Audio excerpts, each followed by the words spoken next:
30 ஆண்டுகளாக நகராட்சியில் வரி செலுத்தி மீன்கடை வைத்துள்ளோம்.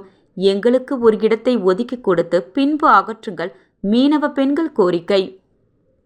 புதுச்சேரி காலாப்பட்டு ஈசிஆர் ஒட்டியுள்ள பகுதியில் கடைகள், விளம்பர பலகைகள், ஆக்கிரமிப்புகள் அகற்றும் பணி இன்று உழவர்கரை தாசில்தார் ரமேஷ்கண்ணா தலைமையில் வருவாய்த்துறை அதிகாரிகள், நகராட்சி அதிகாரிகள், காலாப்பட்டு காவல் நிலைய உதவி ஆய்வாளர் குமார் தலைமையில் போலீசார் ஜேபிசி மூலம் ஆக்கிரமிப்புகள் அகற்றும் பணி நடைபெற்றது. அப்போது காலாப்பட்டு ஜெயா தியேட்டர் அருகே நிழற்பந்தல் அமைத்து மீனவ பெண்கள் பல ஆண்டு காலமாக மீன் விற்பனை செய்து வருகிறார்கள். அதிகாரிகள் அந்த கடைகளை அகற்றும்படி தெரிவித்தனர். அப்போது அங்கிருந்த மீனவ பெண்கள், நாங்கள் 30 ஆண்டு காலமாக நகராட்சிக்கு வரி செலுத்தி இங்கு மீன்களை விற்பனை செய்து வருகிறோம். கடைகளை அகற்றினால் எங்கள் வாழ்வாதாரம் பாதிக்கும்.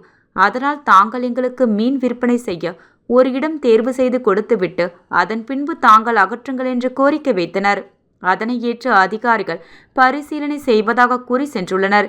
இதனால் அங்கு சிறிது நேரம் பரபரப்பு ஏற்பட்டது. வாழ்வாதாரமே எங்களுக்கு இதான். எங்களுக்கு மீனை பிடிச்சா எங்கள் ஆம்பளைங்க கொண்டாந்து விற்கிறோம். 35 வருஷமா நாங்கள் ரோட்டில் ஈசிஆர் ரோட்டில் உட்காந்து மீன் விற்கிறோம். நாங்கள் வந்து எம்எல்ஏ ஏட்டு நியூஸ் பண்ணுறோம். நாங்கள் வந்து கடை கட்டி கொண்டு கேட்கல. எங்களால் முடிஞ்ச அளவுக்கு ஒரு கோல் நட்டி நாங்கள்